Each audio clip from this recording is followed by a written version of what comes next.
2025년 5월 13일부터 15일까지 하와이 호놀룰루에서 태평양 지상군 심포지엄이 개최됐음.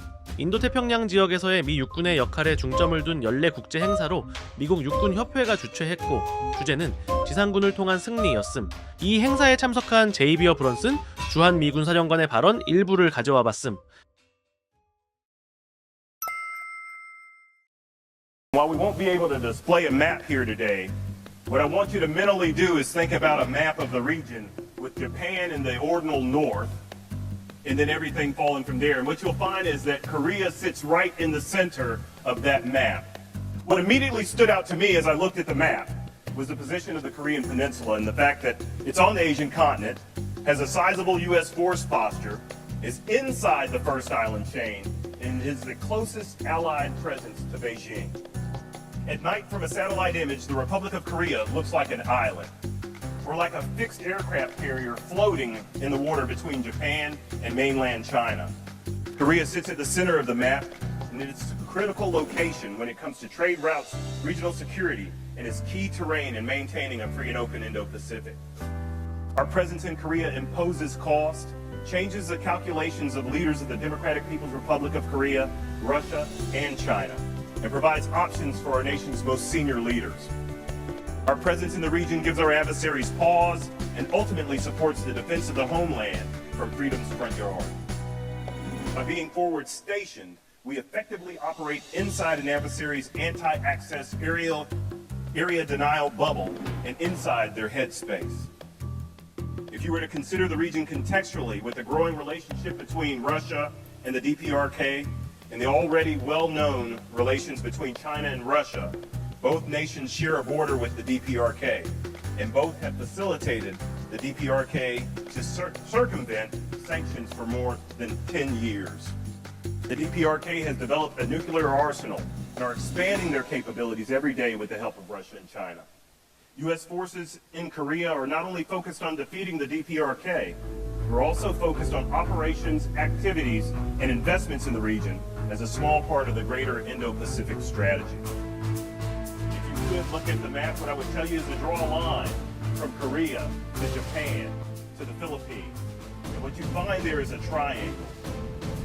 It's a triangle of nations inextricably linked by mutual defense treaties with the United States and nations who will undoubtedly be impacted by any crisis or conflict in the Taiwan Straits. Korea is in the nexus of Northeast Asian trade and is a significant economic powerhouse in the region. In business, you may have heard that it's all about location, location, location. For hundreds of years, regional neighbors have fought over the Korean Peninsula because of the strategic value of the location. Land is where the people are. It's where homes, families, livelihoods, and futures reside. No amount of air or maritime superiority can change this fundamental reality. You can control the skies, you can control the seas, but ultimately you must control the ground to win and to achieve any lasting security. A visible, credible land presence speaks volumes far louder than any formal declaration. When I consider land power, I think of the terms posture, protection, and sustainment. Posture is about positioning the right forces or capabilities with the right authorities.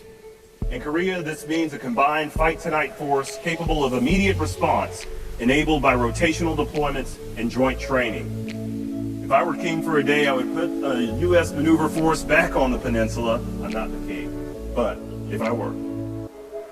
Because there's no better terrain in the region for training. Posture also communicates. Forward presence is more than a tripwire. It's a signaling instrument. The ability to scale presence, conduct operational maneuver, and surge capabilities sends powerful messages to both allies and adversaries of our commitment and our will.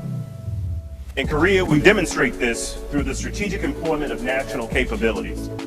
Whether it's a bomber task force, a carrier strike group, an experiment, or even a combined joint all-domain operations live fire exercise, from the tactical to the strategic, our resolve is always on display.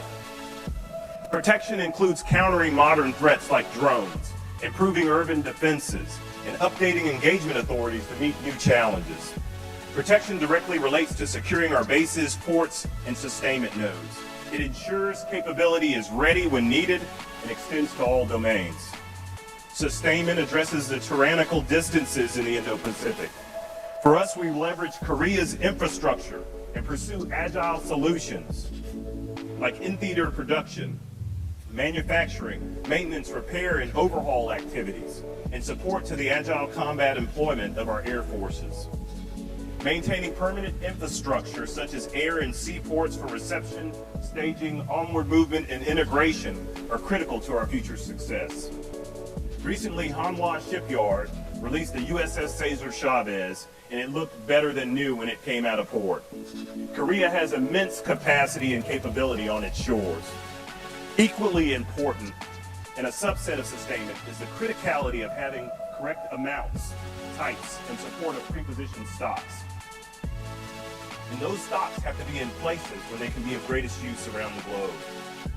Posture, protection, and sustainment are the foundational principles of any credible deterrence. The threats we face are evolving, and so must our approach. We must continually adapt, innovate, and strengthen our land power capabilities to maintain our competitive advantages, ensuring the continued security of our interests and those of our allies. And I'll leave you with this last thought.